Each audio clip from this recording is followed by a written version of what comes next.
बिस्मिल्लाहिर्रहमानिर्रहीम। अस्सलाम वालेकुम क्लास। मैं allied school jubilee town campus से आपसे मुखातिब हूँ। 6th class. आज की वीडियो में हम chapter number 26 the British power 1858 to 1905 के बारे में डिस्कस करेंगे। The British finally began to realise how they had gone wrong and try to be more reasonable. Schools and some colleges and universities were open. Schools और कुछ colleges और universities खोले गए थे बड़े सगीर में। Indians were in theory at least, क्योंकि थ्योरी में कम अज़ कम इंडियंस भी शामिल थे। Allowed to have jobs in government में जॉब्स के लिए उनको अलाउ कर दिया गया था। And some were appointed to the, और कुछ जो है वो अपॉइंटेड किए गए थे वाइसरेस में एंड प्रोविंशियल असेंबलीज में। However, the Muslims who had been particularly badly treated, लेकिन मुस्लिम्स जो है वो बुरे तरीके से उनको ट्रीट किया जा रहा था। Refused to cooperate with the new rulers, उन्होंने न्यू रूलर्स के साथ कोऑपरेट करने से इनकार कर दिया था। They refused, उन्होंने जो है वो एजुकेशन को भी रिफ्यूज़ कर दिया था, ऑफिशियल पोस्ट को भी एंड इम्पोर्टेंट बिजनेस जॉब्स को भी रिफ्यूज़ कर दिया था। This was perhaps understandable, but it put back the Muslims' cause for many years. The Hindus eagerly took all that the British offered and so established themselves strongly in the subcontinent's affairs. उसके बाद next topic में जो आप बता रहे हैं the end of the east India company के east India company जो उन्होंने बड़े सगीर में बनाई गई थी उसका एंड जो है वो किस तरह से हुआ, ये तमाम आप लोगों ने इस पैराग्राफ में पढ़ना है।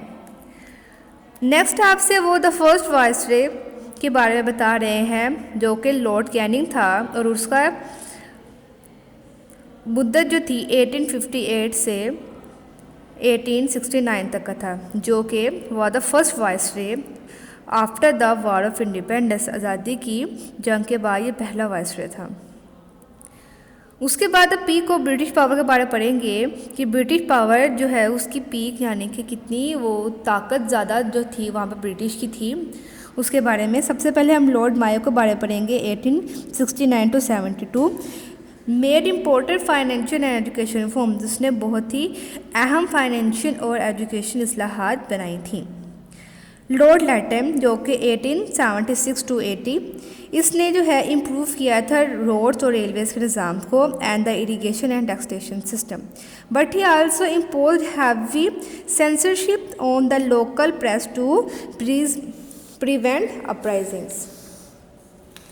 उसके बाद आप नेक्स्ट पेज पे Lord Ripon and Lord Dufferin के बारे में पढ़ेंगे। लॉर्ड रिपन का दौर 1880 टू 84 तक था और लॉर्ड डिफरेन का दौर भी 4 साल तक था। उसके बाद जो आया था ये 1884 टू 88 तक था।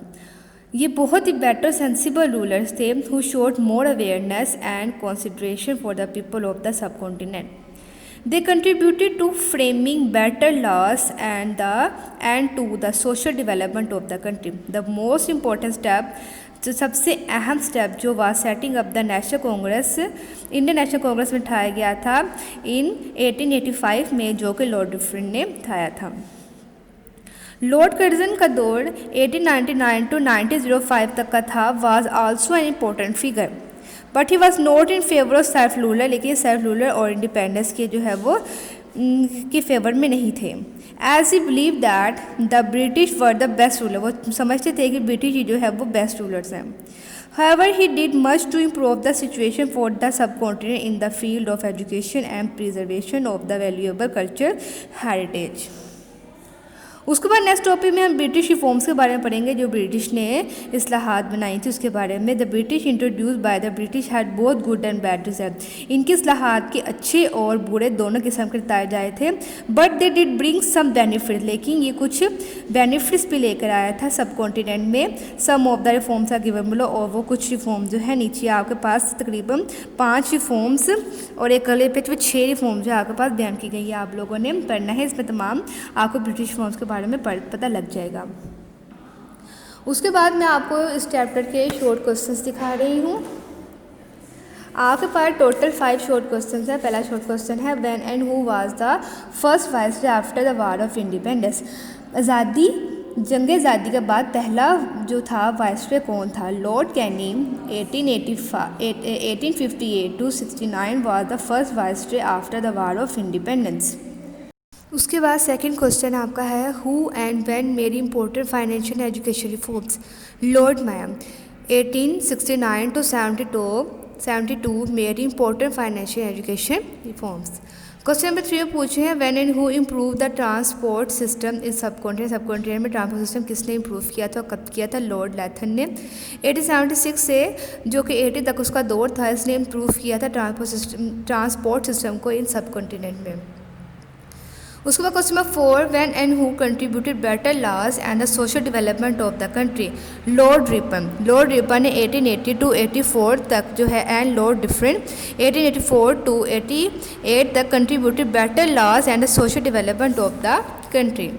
Last question when and who set up the International Congress? Lord Dufferin in 1885 set up the Indian National Congress। ये आपके 5 शॉर्ट क्वेश्चंस हैं। इसके बाद मैं आपको इस चैप्टर के लॉन्ग क्वेश्चंस दिखा रही हूँ। लॉन्ग क्वेश्चन नंबर 1 में वो आपसे पूछ रहे हैं how did the attitude of the British change towards the people of the subcontinent after 1857? The British finally began to realise, British ने फाइनल तौर पर रियलाइज़ किया how they had gone wrong, कि वो किस तरह से गलत जा रहे हैं, and treated to be more reasonable. Schools and some colleges and universities were opened. They allowed to have jobs in government and some were appointed to the viceroys and provincial assembly, जो कि मैं आपको reading में भी समझा चुकी हूँ। Question number 2 में पूछे what decisions did the British government take after 1857? Why do you think they did so? वो कह रहे हैं what decisions did the, वो कह रहे हैं कौन से decisions जो हैं वो ब्रिटिश गवर्नमेंट ने लिए थे 1857 में। Why do you think they did so? आप क्या सोचते हैं कि इन्होंने ऐसा क्यों किया?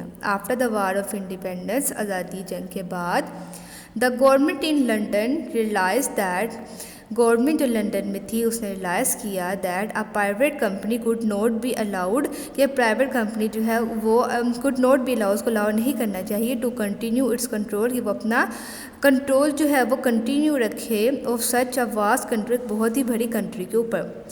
इट अबॉलिश द कंपनी, उसने इस कंपनी को ख़त्म कर दिया, and took over the ruling of the सब कॉन्टिनेंट, और वहाँ सब कॉन्टिनेंट के ऊपर जो रूलिंग करे थे वो भी उसके इख्तियार छीन लिया।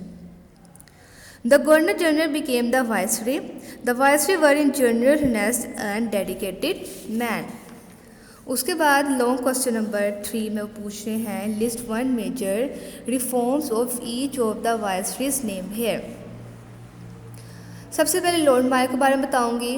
लॉर्ड मायर के जो है वो उन्होंने made important financial education reforms बनाई थी। उसके बाद लॉर्ड लैटन है जिन्होंने रोड्स और रेलवे का निज़ाम बेहतर किया था, इरिगेशन टैक्सेशन का निज़ाम भी।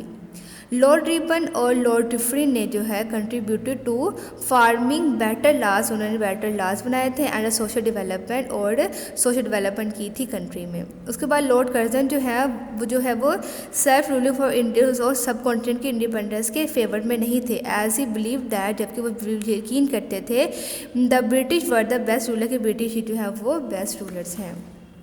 लास्ट क्वेश्चन आपका है do you think the local people were satisfied with the British forms, कि लोकल पीपल जो है वो ब्रिटिश फॉर्म से जो है वो सेटिस्फाइड थे। Yes, the local people were satisfied with the British form because British did bring some benefits to the subcontinent. ये तमाम शॉर्ट क्वेश्चन लॉन्ग क्वेश्चन आप लोगों ने अपनी नोटबुक पर लिखने भी हैं और याद भी करने। ये तमाम काम आपका 10 दिन के लिए आप लोगों ने इस चैप्टर की रीडिंग भी अच्छे से करनी है, क्योंकि आप जानते हैं कि आपकी तमाम ऑब्जेक्टिव आपकी रीडिंग में से आती है। थैंक यू, अल्लाह हाफिज़।